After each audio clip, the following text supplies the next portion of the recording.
한국 야구 스타들의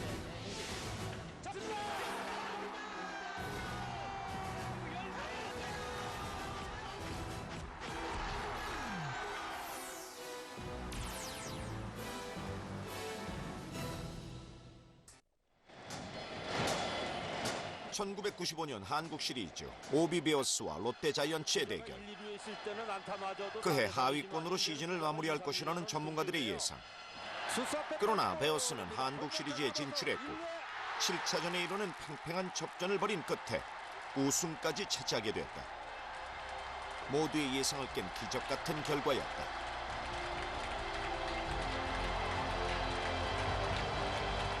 그런데 이 기적적인 순간 끝내 울음을 터뜨리고만 사나이가 있었다. 선수 생활 끝자락에 접어든 나이 40의 노장 투수. 원년 불사조 박철순이었다.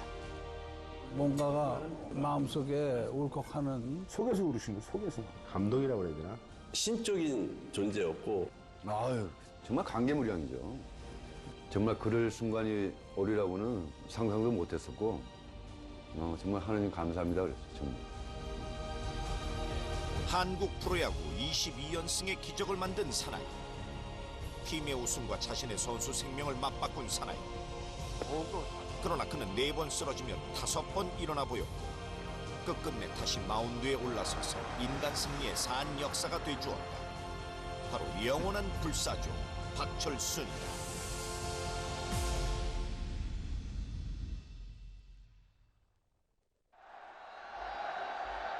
프로야구가 없던 시절 최고의 인기를 누리던 것은 고교야구 대회였다. 그러나 박철순은 이 시절의 기록을 좀처럼 찾아볼 수 없다. 제가 학창시절 때는 고등학교 3학년 때 빼놓고는, 배명고등학교 시절 빼놓고는 그렇게 시합에 나간 기억은 없어요. 그만큼 실력이 없었었고, 그 야구에 대한 뭐 집념이라 할까? 그런 게 전무한 상태였었죠. 그냥 유니폼 입는 게 좋아서 했을 뿐이었어요. 사실 중학교, 고등학교 뭐 1, 2학년 때까지는 빠른 걸 던지지를 못했어요. 키도 작고, 그리고 몸도 뭐 그렇게 뭐 좋은 편이 아니었고. 당시에 박철수 선수가 학교 들어올 때만 해도 뭐 최동원 선수처럼 최고의 스타 플레이어가 없었습니다. 그러니까 박철수 선수가 연세대학교 들어올 수 있는 스카우트 대상이 우선순위가 됐던 거죠. 야구 선수로 대학에 왔지만 야구에도, 그렇다고 학교 생활에도 이렇다 할 마음을 붙이지 못했던 박철순. 그는 야구를 취미와 직업 사이에 두고 갈팡질팡하고 있었다. 글쎄요. 그때 그 당시에 방황이라 그럴까? 그때도 법학과에 입학을 했었는데 학점도 안 나오고 공부도 못 따라가겠고, 그때는 정말 뭐 이판사판 심정으로 그야말로 그냥 아유 군대나 갔다 오자 빨리, 이제 이런 심정을 하셨어요. 그가 간 곳은 공군 야구단인 성무. 하지만 이곳에서 그는 인생이 달라지는 전환점을 맞게 된다. 스스로도 알지 못했던 재능을 일깨워주는 인생의 대선배들을 만난 것이다. 박철순 선수가 어느 팀의 포지션이 어떤 포지션을 맡고 있는지 아는 선수들은 거의가 없었을 겁니다. 그만큼 무명이었죠. 그래서 기본기부터 제하고 시작을 했었죠. 우선적으로 체력이 너무 좀 떨어지는 그런 거를 많이 느꼈거든요. 뭐 운동장 한 2바퀴만 돌면 뛰지를 못했었어요. 그냥 썩기에는 너무 아까운 그런 재능을 제가 봤거든요. 그래서 이제 선수 붙잡고 막 시키고 또 야단도 치고 막 이게 하다못해 막 꿀밤을 주박으면서 막 이렇게 하면서 시키고 그런 것이 맞지 않고 자는 날은 잠이 안 왔으니까 불안해서. 그러니까 그 형은 그거였어요. 왜 할 만한 놈이 왜 깨를 부리고 안 하냐는 거였죠. 그분들한테 좋은 기술들, 좋은 훈련 방법들을 많이 배웠죠. 선배들의 가르침 속에 그는 기본기부터 착실히 다져나갔다. 그에겐 생각 이상의 재능과 소질이 있었던 것이다. 어떤 폼이 완성이 되고 자기의 폼이 완벽하게 되었을 때는 자기의 어떤 체중에 대한 부분을 볼에 다 실리가 있었고, 그리고 볼에 대한 각도가 상당히 날카로웠습니다. 제가 캐쳐를 보면서 미트즈를 이렇게 우로 못 받았습니다. 이렇게 위에서 누르면서 받아요. 볼이 이렇게 올라오기 때문에 딱딱 위에서 누르면서 이렇게 잡아주는 그런 캐칭을 해야지 초순위 볼을 잡을 수 있었지. 일반적인 그런 보통 캐칭을 해서는 먹볼이 튕겨져 나갈 정도로 그렇게 구속이 좋았으니까요. 스스로의 재능을 발견한 박철수는 공식적인 대회를 통해 실력을 확인받게 된다. 78년 백호기 전국 야구 선수권 대회 결승전. 아이러니하게도 자신의 모교인 연세대와 맞붙은 경기. 성무의 선발 투수로 마운드에 선 박철수는 당시 최고의 실력을 인정받던 최동원을 상대로 보기 좋게 승리를 쟁취해낸 것이다. 당시엔 최동원이 그리고 연세대가 최고의 강팀이었다. 하지만 그는 혜성처럼 나타난 투수였다. 성무 창단 이래 첫 우승이 바로 그의 손에서 만들어진 것이다. 엄청 좋았습니다. 그래서 철순이 공을 때리지 못하고 결국 저희가 2대0으로 지고 말았는데, 거기서 철순이하고 동원이의 대결이 처음 성사가 됐었는데 동원이가 그때 2대0으로 졌죠. 특별히 뭐 감정이랄 걸 그건 없었고, 봉군 야구팀 창단 이래 첫 우승을 해보고 싶었다는 그런 마음밖에 없었어요. 저 연세를 꼭 이겨야지 뭐 그런 건 없었어요. 백호기에서의 활약으로 국가대표에 선발된 그는 78년 할렘 국제야구대회에 참가, 뜻밖의 성과를 거두게 된다. 쿠바를 꺾고 승리한 최초의 한국인 투수라는 기록을 남기게 된 것이다. 이선희, 최동원, 김시진 이런 선수들은 S급들은 우리가 이길 수 있는 게임을 대비해갖고 애껴놓고 쿠바나 센티마고 할 때 이제 소모품으로 나갔었다고. 그리고 박철선 선수가 쿠바가 나갔다, 쿠바전에 나갔다고. 거기서 또 5회전까지 잘 막았어요. 잘 던졌어요. 그때는 직구에 커브라고 이거 떨어지는 두 개밖에 없었어요. 슬라이더도 없었고, 슬라이더라는 야구 용어 자체를 우리는 몰랐었고, 그 두 개여서 애들이 나를 얕본 거지, 쿠바 애들이. 그런 이제 전환점이 항상 있게 돼 있어요. 뭐 누구나. 그때부터 이제 박철순이라는 선수가 쿠바전에서 이길 수 있고 팀을 세계대회에서 우승시킬 수 있는 힘이 있다면은 우리가 모르는 엄청난 잠재력을 갖고 있는 선수가 아닌가 하고 이제 주목을 받기 시작하는 거죠. 믿음의 한미 대학 야구 선수권 대회에서 선보인 퍼펙트 게임으로 메이저리그 스카우트 눈에 든 박철순. 그에게 미국 진출의 길이 생긴 것이다. 거의 미국 야구는 TV에서나 볼 수 있는, 그다음에 사람이 아니라 짐승들이 야구하는 이런 그 모습만 상상했어요. 그런데 거기에 혈혈단신 혼자 미국 진출해가지고, 그것도 최초로 진출해가지고 선수생활을 한다. 이거는 얼마나 두려움이 컸겠습니까? 그렇게 주눅들고 그러진 않았어요. 오히려 미국 타자들, 선수들 상대하기가 더 쉽더라고요. 얘들은 잘 휘둘러 주니까. 결국 그는 트리플 A 진출을 약속받을 정도로 충분한 가능성을 인정받게 된다. 근데 트리플로 진출을 했다는 것 자체는 빅리그가 임박했다는 거거든. 어떤 미국에서의 활약상도 계속 가능성을 쌓아가는 중이었다고 볼 수 있겠죠. 제가 메이저리그에 갈 공산이 굉장히 컸었어요. 메이저리그에 갈 공산이. 그럴 찬스가 있었었는데 82년대 한국의 프로야구 왜 생기냐고. 82년 국내로 돌아온 박철순. 당시 MBC 청룡에서 우선 지명권을 갖고 있었지만 그를 선택한 팀은 베어스였다. MBC에서 정보가 부족해서 그랬던 것 같습니다. 내가 알기로 정보가 어느 정도 있었다면은 MBC 쪽에서 먼저 아마 철순이를 갖다가 스카우트 하려고 했다면은 충분히 했을 거라고 생각이 되거든요. 박철순 투수 같은 경우는 의외로 저희들이, 왜냐면 다들 검증이 안 된 상태니까 뭐 아마 MBC에서도 그러지 않았나 이렇게 봅니다.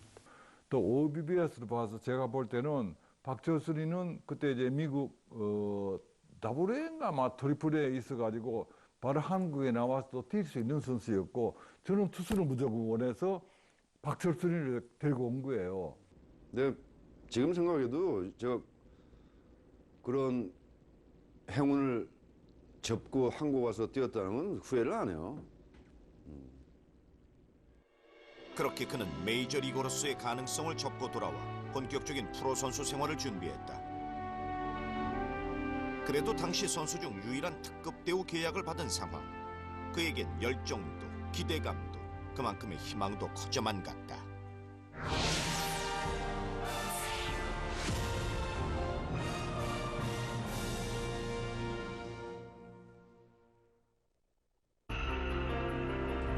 드디어 3월 28일 MBC전을 시작으로 프로 무대의 모습을 드러낸 박철순.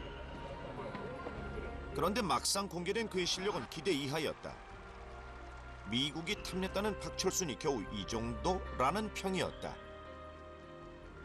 박철순이 이제 던지는 걸 봐서는 그렇게 좋기를 안 본 거예요.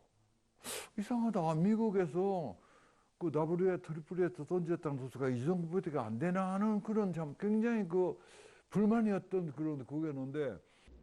쟤 놀다 온 거야. 뭐 호된 질책을 받았어요. 근데 좀 핑계지만 그 몇 년을 하고 한국에 딱 왔더니 마운드 자체부터 다르고 그다음에 공을 못 잡겠는 거예요, 잘. 그러니까 그 미국에 있는 프로야구 공보다 한국에 있는 공 미끄러워요, 가죽이. 그걸 적응을 처음에 못 했던 거야. 그래서 몇 게임 아주 그냥 혼났었죠. 생각할 수가 있겠네요. 그렇죠. 그러나 그에겐 약간의 적응 기간이 필요했을 뿐이었다. 4월이 지나자 드디어 제 실력을 보여주기 시작한 박철순. 그에겐 변화구라는 무기가 있었던 것이다. 우리는 그 체인지업이란 그 개념도 잘 모를 때인데 공이 오다가 그냥 나가면 그냥 공이 조금씩 떨어지고 야 공이 좀 떨어진다 이 정도만 했지 그 체인지업이란 말도 쓰지를 않았거든요. 그 용어 자체도. 직구도 아니고 포크볼도 아니고 변화구도 아닌 것이 직구처럼 오다가 스피드가 팍 줄으니까 이런 볼은 그때 그 당시 처음 봤죠. 우리가. 예. 그걸 많이 사용해갖고 많이 속았죠. 방배도 거기다가 또 한 번씩 또 빠른 직구도 던지고 완전 포크볼 던지고 변화구 던지고. 그 당시만 해도 박철순 선수는 뭐 우리나라 선수를 쉽게 표현하면 갖고 놀았다고 봐야죠. 못 칠 것 같았어요, 그 볼은. 제가 이제 만약에 포수를 해도 못 치는 게 아니라 못 잡을 정도의 그 낙차가 컸어요. 굉장히 공 각도가 위에서 밑으로 들어오기 때문에 타자들이 정말 타이밍을 잘 맞춰서 치지 않으면은 그 치기 어려운 그런 좋은 공을 가지고 있었습니다. 아이 이놈들이 직구가 좋았어요 그렇게 말을 해줘야지. 뭔 변화가죠. 저는 우한 정통파 투수라는 거는 이 손가락질 장난하는 것보다도 저 박 선배 직구는 일품이었어요. 그게 정말 좋은 투수거든. 내가 변화가 좋았어요. 그거는 B급 투수야. 근데 미국에서 배워온 게 변화구인데 어떻게 해요? 4월 10일 해태전을 시작으로 그의 질주가 시작됐다. 한 경기 한 경기 승리를 엮어나간 연승 행진이 여름을 넘긴 9월까지 계속됐던 것이다. 그런데 이런 기록 행진보다 오비비어스를 강하게 움직인 것은 따로 있었다. 그는 팀의 에이스가 해야 할 역할을 알고 있었던 것이다. 박철순 선배가 나왔으니까 뭐 잘하자 이런 것도 없습니다. 그냥 그분이 나오면은 그냥 자기 모르게 공 오는데 그냥 열심히 가해지니까. 특히 그 철순이 형은 그런 부분에서 조그만 거라도 자기한테 그 마운드 섰을 때 그 야수에 도움을 줬을 때는 항상 와서 그 행동으로든가 말이라도 이렇게 그 고마운 표시를 했던 선수였던 것 같아요. 내가 아무리 잘 던져도 야수는 실수를 할 수 있는 법인데 그걸 막 격려해주고 또 잘하면 막 가서 고마워해주고 투수가 직접 뛰어가고 이런 것은 아주 그 당시에 아주 우리가 모든 야구인들이 볼 때 하나 획기적인 그런 장면이었다고 해요. 그때 그때 오비베어스라는 팀이 수비 그다음에 그 찬스 때 그 응징력 대단했어요. 대단했어요. 지금 우승팀 삼성 라이온즈보다 더 훌륭했던 것 같아요. 그 당시에 OBS 팀 전체가. 이길 팀이 없었어. 그러나 강자에게도 천적은 있기 마련. 그에게도 유난히 곤혹스러운 상대는 있었다. 바로 산미 슈퍼스타즈였다. 당시 산미는 최하위에서 벗어나지 못했던 최약체팀. 그런데 이상하게도 박철순만 만나면 끈질기게 물고 늘어졌다는 것인데.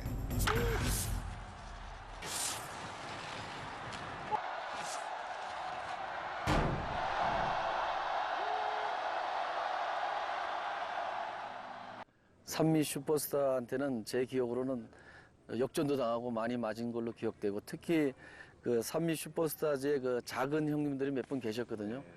그 형들한테 되게 혼났던 걸로 저 나름대로는 기억하고 있습니다. 저는 이상하게 타석에 쓰면은 그 박철순 선수 볼이 굉장히 편했었어요 그때. 예, 저는 저희가 꼴찌는 하고 있었지만 그래도 연승하는 거는 어떻게든지 저지를 해야 되지 않느냐, 그런 저게 많이 좌우됐겠죠. 산미 슈퍼스타 선수들이 저거 투수는 아니야 하고 식으로 덤벼드니까 힘들린 내가. 저 투수 대단하다. 그걸 인정을 하고 들어와야 되는데 이 들어오는 타자마다 나를 만만하게 보고 들어오니 오우 힘들었었어요. 못 치면은 당연한 거고, 어쩌다 하나 치면은 그게 화제가 되니까 내가 손해볼 게 뭐 있냐 그랬다고. 당시 산미 슈퍼스타즈 팀은 오히려 하위권에 있는 팀보다는 상위권에 있는 팀과 상대가 에이스라 그러면 더 눈에 아주 불을 켜고 대들었으니까. 하지만 그런 과정 속에서도 연승행진은 계속됐다. 결국 그해 기록은 22연승을 포함한 24승. 미국과 일본에서도 나온 적이 없는 기록이었다. 그때는 뭐 선발도 나오시고 뭐 마무리도 올라오시고 막 그렇게 했었으니까. 그러니까 그렇게 22연승이라는 게 가능했죠. 선발로만 올라왔으면은 그거는 힘든 상황이고. 단순히 야구의 소질이나 야구의 어떤 그 주묵이나 구질만 가지고서 될 수 있는 건 아니고, 22연승을 한다는 것은 그만큼 강한 정신력이 뒷받침이 안 되면 안 되는 거지, 그거는. 사람들이 제가 말씀드린 건 내숭이라고 그럴지 몰라도 그때 기록이라든지 승수에 대해서 전혀 관심이 없었어요. 오로지 우승이었어. 네가 던지든 내가 던지든. 자꾸 그걸 주위나 여론에서 그걸 자꾸 이제 부추기니까 오히려 저는 더 힘들었었죠, 그게. 무게였지, 무게. 결국 그해 베어스는 정기리그 우승을 하며 한국 시리즈에 먼저 안착했다. 그런데 문제는 후기 리그였다. 박철순의 연승 행진 덕에 한 경기만 이기면 전후기 통합 우승이 가능했던 것. 마지막 시합을 삼성하고 비기면은 후기도 우승이라는 그런 이제 기록이 나와가지고 한국 시리즈가 없어지는 거예요. 처음에서 시리즈를 하고 싶지 않고 우리끼리 통합이라도 우승하고 싶었는데 뭐 이기는 그 속에 많이 파묻혀 있었지 않냐 싶어요. 9월 29일 대구 삼성전. 이 경기에서 이기면 통합 챔피언을 할 수 있는 상황. 그 어느 때보다 박철순의 활약이 필요했던 때였다. 그런데 경기 후반 번트 수비를 하던 중 허리가 이상하다는 것이 느껴졌다. 그때 번트 수비를 하다가 내가 움찔할 정도로 허리에 통증을 느꼈었어. 그래서 저 피로가 와서 그런 거야. 그러다 괜찮겠지 그런 게 그렇게 깊어질 줄 뭐 상상을 못했었죠. 처음 아파본 허리니까 금방 낫겠지, 그냥 근육통이겠지 쉽게 생각을 했었지. 한국 시리즈에 대한 어떤 그보다는 오히려 정기 후기 우승을 하면서 완벽한 우승을 하겠다는 그 욕심, 그렇기 때문에 박철수 선수가 좀 무리하지 않았나 생각이 되죠. 허리 이상은 생각 외로 묵직하게 느껴졌다. 하지만 경기가 끝날 때까지 표현할 수도 마운드를 내려올 수도 없는 상황. 경기마저 역전패를 당하며 그야말로 난감한 처지가 된 셈이었다. 상대팀 선수라도 다 알고 지냈던 선수들이니까 저 다쳤어 많이 다쳤나 뭐 어쨌나 이제 이랬는데 물론 뭐 마음속으로 야 우리가 그러면 한 번 더 오비하고 해볼 것이다 생각은 했겠죠 사실은. 이거는 한국 시리즈 가나 마나 뭐 우리는 에이스가 다쳤으니까 또 삼성이 그때 초호화 멤버거든요. 그럼 이건 뻔히 질 것이다. 그렇게 생각했죠. 지금부터 한국 프로야구 원년의 왕자를 가리는 코리안 시리즈 1차전을 중계해드리겠습니다. 결국 그해 한국 시리즈 1차전은 박철순이 빠진 상태로 시작됐다. 정규 시즌엔 베어스가 앞섰지만 박철순 없인 별 의미가 없는 성적이었다. 안타를 12개나 치고 연장전까지 치렀음에도 불구하고 끝내 3대3 무승부로 끝난 1차전. 앞으로 남은 경기를 어떻게 치러야 할지 베어스 눈앞은 캄캄하기만 했다. 1차전 다 이기 시합 비기고 2차전은 뭐 일방적으로 아마 10몇 대 몇으나 졌을 거예요. 그러니까 도저히 이제 팀으로 봐서는 그때 당시 에이스는 고장 나버렸고. TV로 보셨겠죠? 아니요, 보지도 않았죠, 사실. 못 보죠. 볼 수가 없었죠. 당시의 그 야구는 특정 선수에 의해서 이렇게 끌고 가는 것밖에 안 됐거든. 에이스라 하면은 지금의 에이스 개념하고 달랐어요. 절대적인 존재. 마운드에 내려오는 순간, 그 선수가 부상으로서 빠지는 순간 팀은 무너진다. 정신적 지주? 그런 역할도 같이 병행을 하기 때문에. 하막스 5타수 1안타. 2차전의 대승으로 분위기는 완전히 삼성으로 기울어 있었다. 원나승 2구 맞게 되는 하막스. 그러나 베어스는 뚝심이 있는 팀이었다. 제2구 쳤습니다. 윤동균과 유지환의 활약으로 3대1로 앞서 나가기 시작한 베어스. 그러나 6회 초 다시 위기가 찾아왔다. 삼성이 1사 1삼루로 철호의 역전 기회를 맞은 것이다. 베어스의 위기였다. 이 경기마저 내준다면 나머지 경기를 바라볼 수조차 없는 상황. 에이스 박철순이 나올 수 없는 상황에서 이 위기를 어떻게 극복해야 할지. 박철순 나오는데요. 박철순 나옵니다. 그런데 박철순이 등판했다.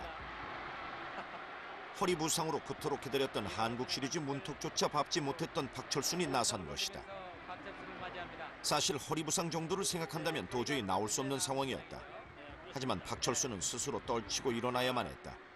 부상의 고통을 잠시 참기 위해 진통제를 맞은 직후였다. 그때 뭐 무조건 우승을 하고 싶었고 허리 정도야 병진에 돼도 좋다는 생각이었으니까. 그 김영록 감독님이나 김성근 감독님 당연히 말리셨죠. 박철순이는 분명히 제가 볼 때는 척추타 찍은 거예요. 그러니까 시합에 나가면 도저히 안 되는 걸 상황에서 진통제를 맞고 나간. 그러니까 팀으로 봐서는 얼마나 진짜 못할 짓을 한 겁니까. 선수 본인 잔내를 볼 때 우리로서는 깜짝 놀랄 사건이었을 거예요. 진통제로 몸의 고통을 잊고 팬들의 함성에 마음의 고통을 지워야만 했다. 박철순, 그는 결국 1루 주자 정현발을 견제구로 잡아내며 팀을 위기에서 구해내는 기질을 발휘했다. 역시 박철순이란 말이 나올 수밖에 없었다.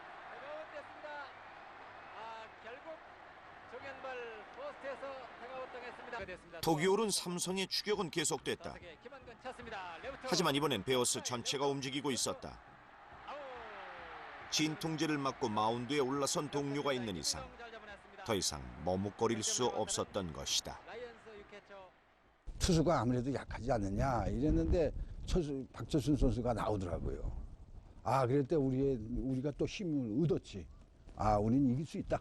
박철순 선수 투수의 무게감이라는 거는 상당히 여러 뛰고 있는 8명한테 상당한 영향력을 주니까 굉장히 팀에 플러스가 됐다고 생각합니다. 철순이가 그 아픈 거를 참 진통제 맞고 나가는 걸 선수 다 합니다. 알기 때문에 요시 우리도 한번 이기자. 그 하나가 된 게 그게 다 박철순이가 그 던져준 그게 선수를 다 감동해가지고 참 좋은 플레이가 나와서 이겼지 않냐 생각이 들고. 윤동균입니다. 피자 황기범. 박철순을 중심으로 선수들은 하나가 됐다. 6회와 7회에 각각 1점씩을 추가해 점수를 더 벌려놓은 오비베어스. 8회에 삼성이 2점을 따라붙었지만 소용없는 일이었다.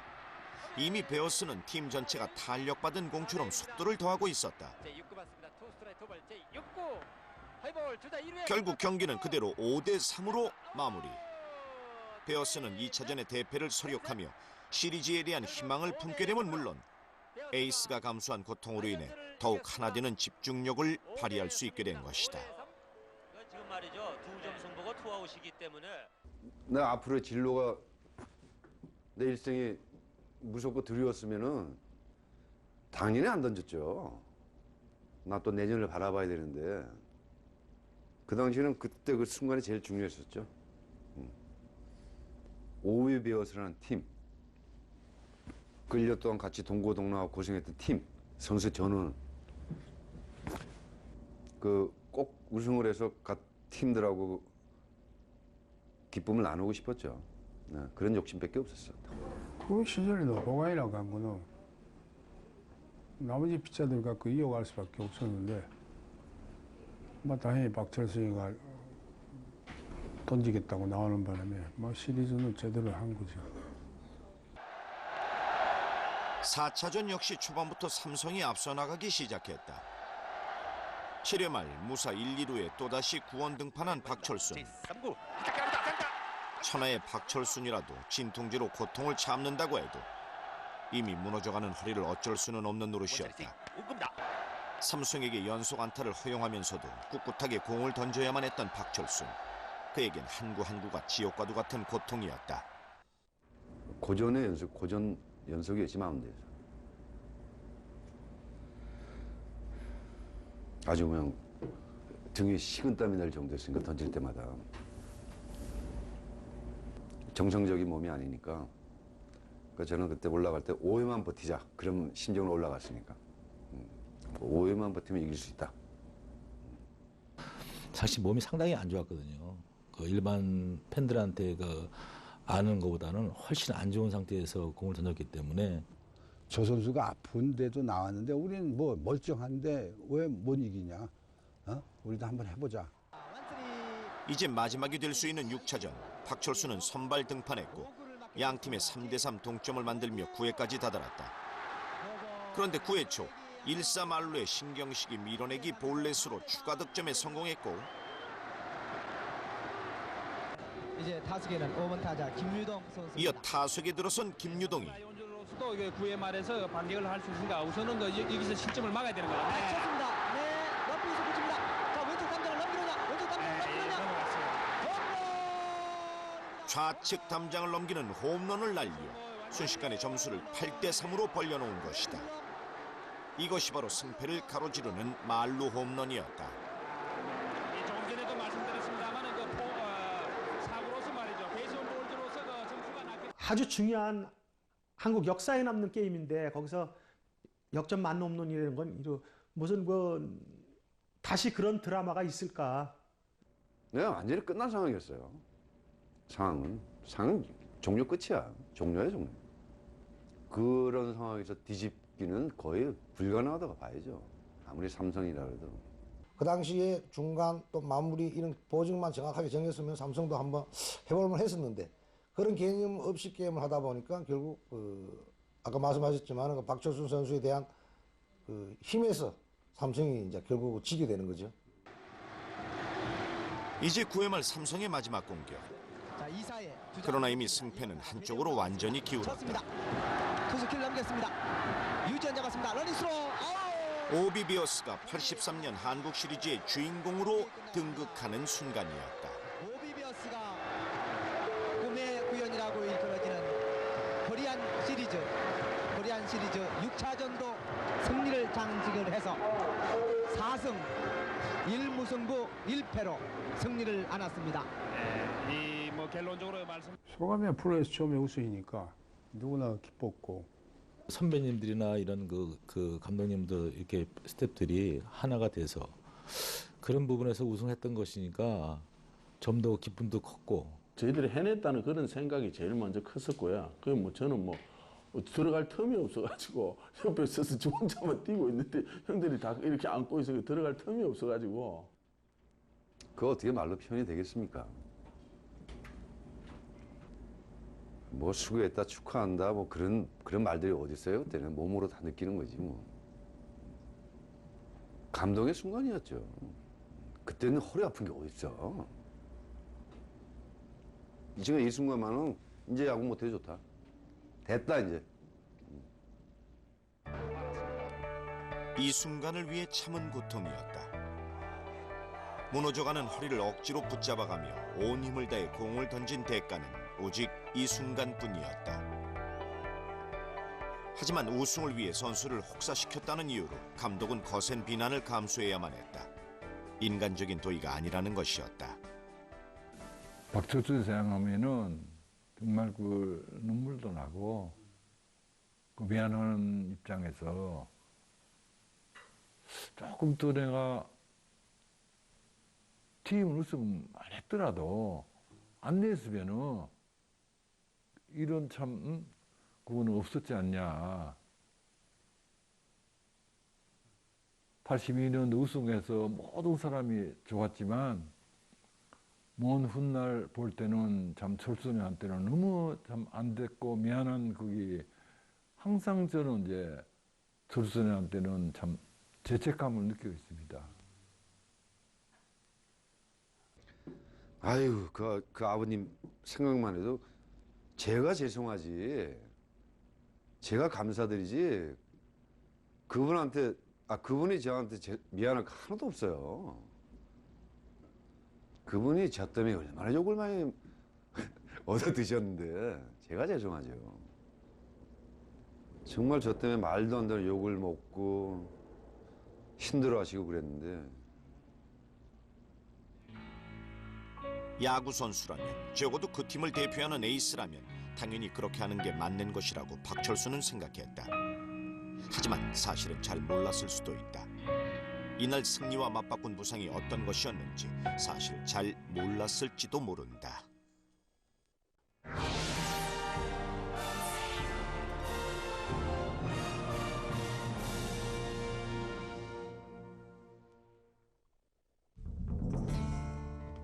(83년) 시즌이 시작됐다. 하지만 베어스의 주축 선수인 박철수는 그라운드에 들어갈 수 없었다. 그날의 부상이 좀처럼 회복되질 못했던 것이다. 승리를 함께 나눴던 동료들의 플레이를 관중석에서 지켜볼 수밖에 없었던 박철수. 그가 할 수 있는 일이란 혼자 하는 재활훈련뿐이었다. 다 함께 합동훈련, 동계훈련 장소에 와서 혼자 하려니까 뭐랄까 외롭다 할까, 외롭고 또 빨리 훈련을 빨리 해서 나야 되겠다는 그런 압박감 때문에 조금 더 힘든 것 같습니다, 혼자 하기가. 하지만 그에겐 의지가 있었다. 그는 그해 거의 모든 시간을 재활훈련에만 집중했는데 시즌이 거의 끝나갈 즈음 박철수는 1년 동안 자신을 기다려준 팬들을 위해 팬 서비스 차원으로 마운드에 올랐다. 그런데 타자의 공이 하필이면 허리를 치고 나간 것이다. 그는 다시 쓰러졌다. 은퇴라는 말이 나올 만큼 심각한 부상이었다. MBC 청룡하고 할 때 그때 좌타자 송영훈 선수가 있었어요. 그 선수가 친 타구가 또 공교롭게도 박철수 선수를 또 맞추는 바람에 그때 이제 타구가 다이렉트 이렇게 골반에 맞으면서 뒤로 넘을 때 엉덩방울을 땅에 찍으면서 이제 허리가 또 이제 그렇게 된 거죠. 맞은 거는 상관이 없었어요. 이게 이제 이건 절단 났다 이제. 그는 치료를 위해 미국으로 날아갔다. 그리고 허리가 무너져가는 고통을 이기기 위해 머나먼 타지에서 혼자 몸부림쳐야만 했다. 상태는 생각보다 훨씬 심각했다. 한국으로 돌아왔지만 선수 생활은커녕 정상적인 생활조차 기대하기 힘든 수준이었던 것이다. 그때 퇴원을 휠체어를 타고 퇴원을 했으니까 걸어서도 못 하고. 그때 이제 퇴원하면 진단이 앞으로 걷기 힘들다는 거예요. 진단이. 뼈만 항상 해가지고 있는데 정말 참 그 뭐라고 표현할 줄 모르겠어요. 괴로웠습니다 그때. 이렇게 꾸정해가지고 이렇게 다니고 많이 다니지도 않았어요. 보면 꼭 병원 아니면 운동장 이렇게 왔는데 보기에는 내가 볼 때 저 정도는 안 되겠다 이렇게 생각했어요. 예. 하지만 그는 어떤 순간에도 공을 놓지 않는 대한민국의 에이스였다.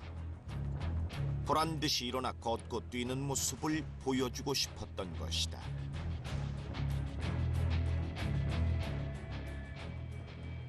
몸이 아프기 때문에 못한다는 거는 그만두면은 자기 평생에 어떤 마음의 아픔이 되지 않을까라는 생각 때문에 자기 몸이 부서져도 한 번은 재기하고서 그만두겠다라는 그 의견을 저한테 한번 얘기를 하더라고요. 어쩐지 자기는 꼭 일어서겠다, 마음대로 다시 서겠다는 그런 집념이 강했고.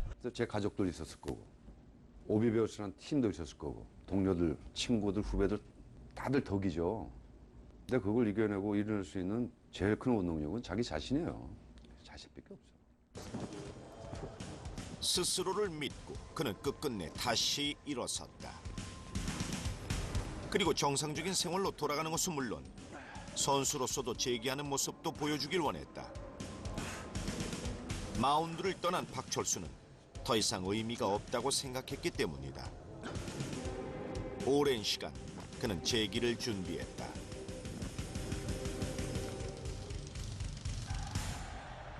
바라고 원하고 노력하는 자에겐 기적이라는 선물이 주어졌다.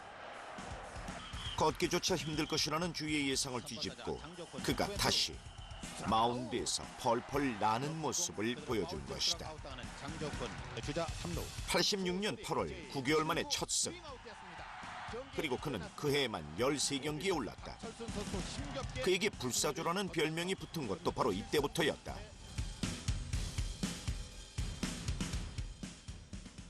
다시 살아나시고 성적이 좋으니까 또 CF 제기를 또 들어왔지. 그래서 아직 이제는 카메라 보면 미워 내가. CF 첫 장면 찍다 그랬으니까. 한창 그 운동하는 놈이 그 점프하다가 넘어졌어요. 난 창피해요. 발다리라는데 어머 또 쓰러지네. 나 아픈 줄도 몰랐어요. 삔 줄 알았지 그냥 발목만. 그 병원에 가서 원장님 깨워가지고 봤더니 아킬레스건이 나갔다는 거야. 그런 청청벼락 같은 소리가 또 어디서 또 더운 날에 있더니 왼쪽 발이 또 디디는 발인데. 88년 광고 촬영 중 왼쪽 아킬레스건이 끊어진 것이었다. 허리에 이어 발목까지 야구 선수의 생명과도 같은 부위였다.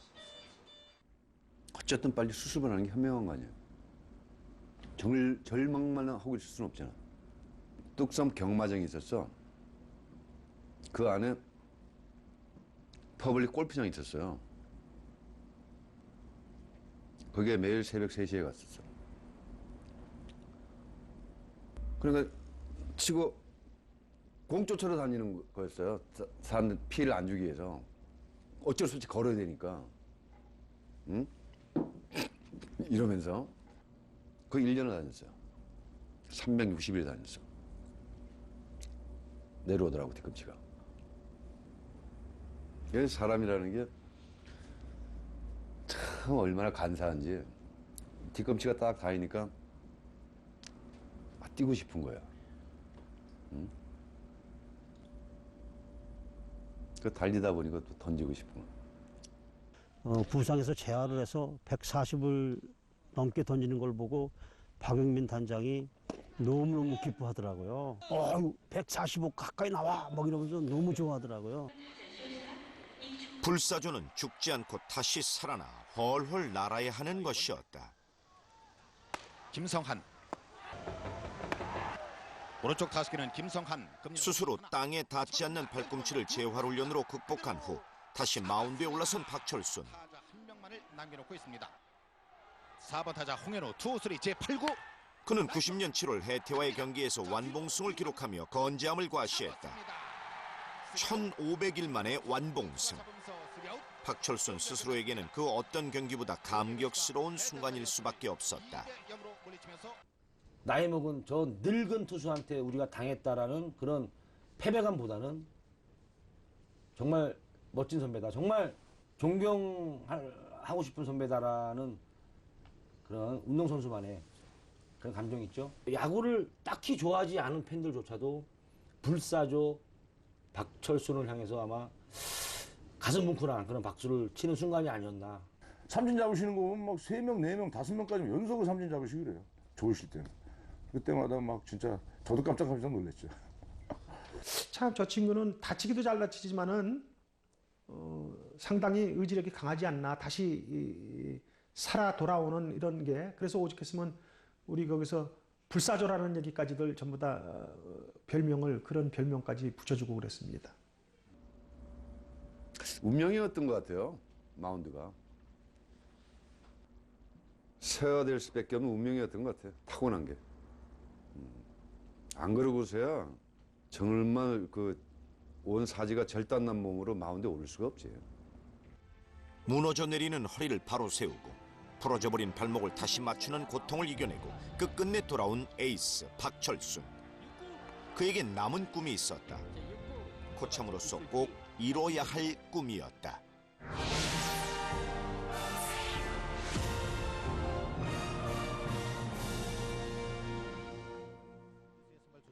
(95년) 그는 정규 시즌에서 9승을 기록하며 베어스가 한국 시리즈에 오르는 데 큰 힘이 되어주었다. 최고참으로서 후배들의 모델이 되어준 것이다. 제6구 스트라이크 연속 6명. 젊은 친구들보다 2배 이상의 혼자 말없이 혼자 하시니까 다른 선수들이야 시켜서 하지만 철수는 혼자 하시게 되니까 더 싸움이 외로운 싸움이에요. 더 힘든 싸움을 하시지 항상. 움직일 때마다 이런 힘들어하는 모습들을 저희들은 봤거든요. 근데 그런데도 불구하고 마운드에 올라가면 전혀 내색 없이 특히 야구장에 들어와서는 아마 그런 모습들을 잘 안 보였던 것 같아요.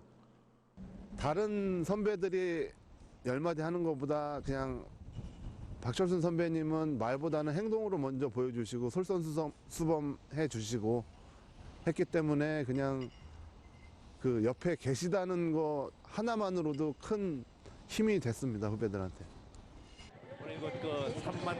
오비베어스와 롯데자이언츠의 한국 시리즈. 오비베어스로서는 13년 만의 출전이었다. 1차전은 먼저 롯데가 가져갔다. 완전히 꿰뚫었습니다. 히트앤드런 성공. 하지만 2차전 9회 말 김민호의 선구안으로 마지막 역전에 성공한 베어스. 극적으로 2차전을 가져오는 데 성공했고 이후 경기는 3차전을 잡고 4차전을 내주며 롯데와 주거니 받거니 승부를 겨누던 상황. 이제 경기는 5차전에 이르렀다. 서로 뒤집고 뒤집히는 장군 멍군 경기를 펼쳐나가던 6회 베어스의 위기가 찾아왔다. 그런데 이때 관중 속에서 큰 외침이 들려왔다. 박철순을 부르는 소리였다. 네, 오비 팬들입니다.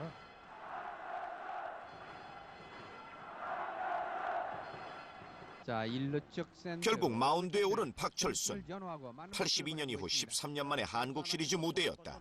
우리 그 오비 팬분들이 철순 형을 많이 외쳐주셨어요. 한번 보고 싶으셔서 박철순을 많이 외쳤어요. 감독님이야 그런 거 이런 거 생각 없이 무조건 이겨야 된다는 생각에 가지만은 그래도 올라오셨을 때 참 그때 그 박수 그냥 뭐 어느 선수도 받을 수 없는 박수예요. 구속은 많이 떨어졌더라도 그래도 박철순 아닙니까? 그러면 타자들이 위축하게 되고 좀 소극적이 되고 좀 그런 게 있어요. 예.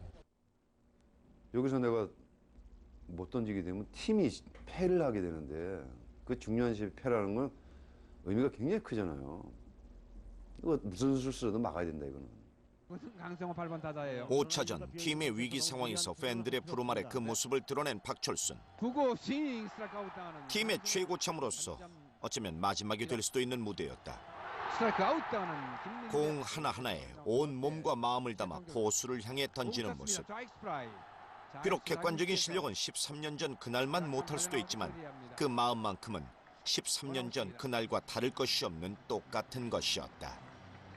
그때는 간간히 좋은 피칭을 했어요. 그래서 그 우승할 당시에 그 많은 도움이 됐습니다. 그 선수가 던져서. 그때 제 볼 위력이 타자를 압도할 만한 그런 위력이 없었으니까. 진짜 1919 혼신의 힘을 다해서 던지는 거예요. 이 공이 이제 오늘 내 야구 인생에서 마지막 공이다 그러면 그 공에 혼이 들어가죠. 선배가 저렇게 마운드에서 저런 힘을 발휘하고 있는데 우리가 이게 하나 실수하고 하나 잘못했다고 그래가지고 아직 게임이 끝나진 않았는데 왜 지금 우리가 이런 생각을 가지고 있나라는 어떤 그런 것들을 좀 많이 봤어요. 워낙 발이 빠르니까 세 번의 승패를 나눠 가진 오비와 롯데가 마주한 7차전 경기. 인고의 세월을 겪어낸 대선배의 모습을 보며 베어스는 또다시 하나가 되었다. 1회부터 2득점을 선취한 베어스. 3회에 또다시 2점을 추가로 얻어내 베어스는 우승컵에 점점 가까이 다가가고 있었다.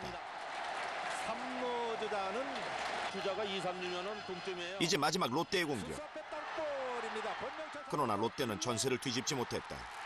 그대로 경기는 마무리되고 오비 베어스가 13년 만에 한국 시리즈를 제패하는 영광을 차지하게 된 것이다. 기뻐하는 선수들 사이 박철순의 울음소리가 크게 터져나왔다. 팀에 대한 시상식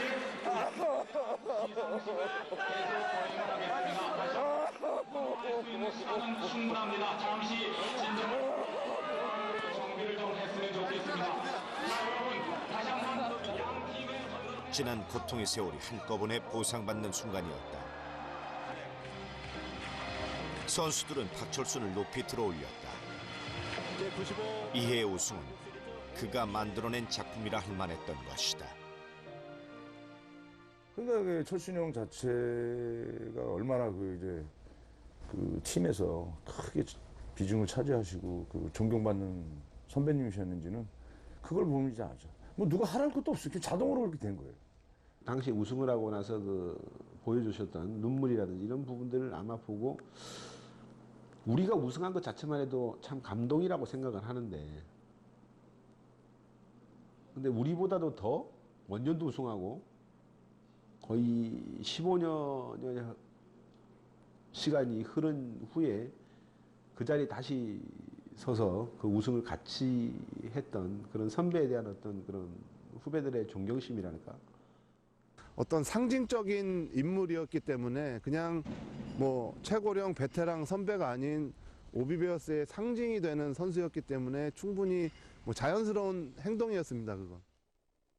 정말 그 5년 우승 때 버금가는 그런 벅찬 심정이었죠.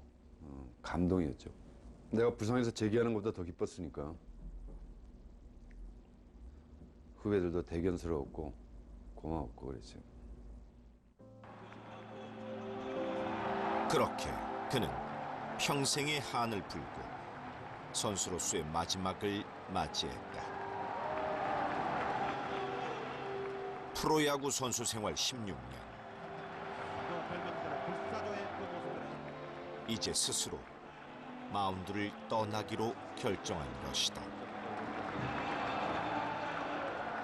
승리의 기쁨과 실패의 회한을 함께 나누던 팀 동료, 상대 선수들, 그리고 관중들. 끊이지 않고 터져나오는 박수는 에이스를 위한 언제나 다시 일어나 다시 돌아와 주던 불사조 에이스를 위한 것이었다.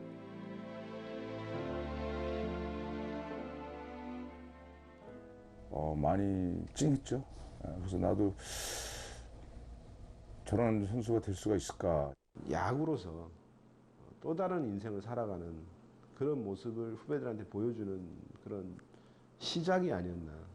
수도 없이 부상을 입고 재활을 뼈를 깎는 그 고통 속에서 재활을 했고 또 재활 이겨내서 마운드에 올라섰고 재기했고 이런 생각이 우리도 그런 생각하면 눈물이 나는데 박철 선배는 어떻겠어요? 저는 혹시 눈에서 피가 나오지 않겠나 생각도 했어요. 피가 나올 수도 있겠다. 그리고 그동안 많은 사람과 식사를 주셨던 팬 여러분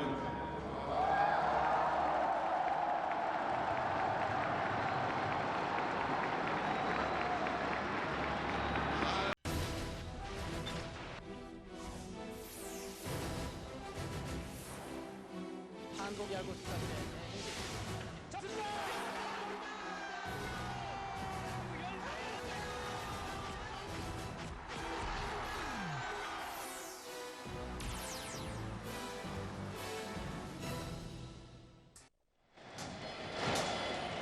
(1995년) 한국 시리즈 오비베어스와 롯데자이언츠의 대결. 그해 하위권으로 시즌을 마무리할 것이라는 전문가들의 예상. 그러나 베어스는 한국 시리즈에 진출했고 7차전에 이르는 팽팽한 접전을 벌인 끝에 우승까지 차지하게 됐다. 모두의 예상을 깬 기적 같은 결과였다.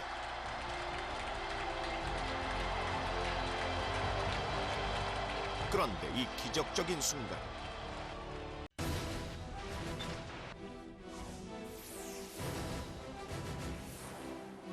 한국야구 스타트의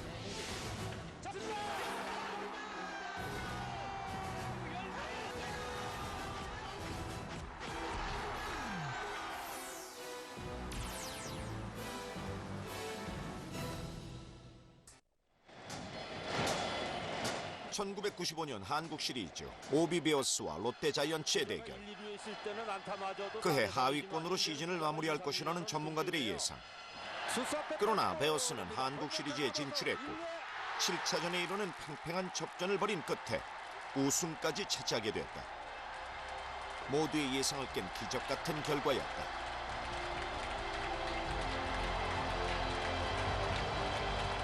그런데 이 기적적인 순간 끝내 울음을 터뜨리고만 사나이가 있었다.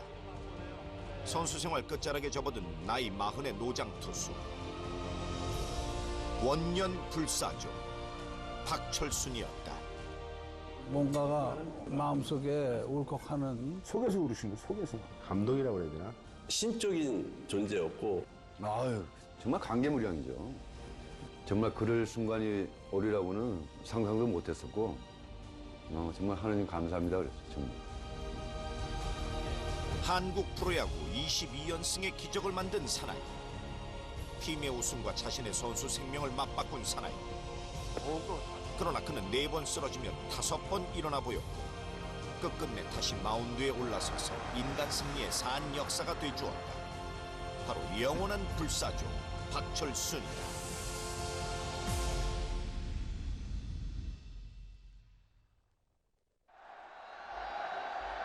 프로야구가 없던 시절 최고의 인기를 누리던 것은 고교야구 대회였다. 그러나 박철순은 이 시절의 기록을 좀처럼 찾아볼 수 없다. 제가 학창시절 때는 고등학교 3학년 때 빼놓고는 배명고등학교 시절 빼놓고는 그렇게 시합에 나간 기억이 없어요. 그만큼 실력이 없었었고 그 야구에 대한 뭐 집념이라 할까 그런 게 전무한 상태였었죠. 그냥 유니폼 입는 게 좋아서 했을 뿐이었어요. 사실 중학교, 고등학교 뭐 1, 2학년 때까지는 빠른 걸 던지지를 못했어요.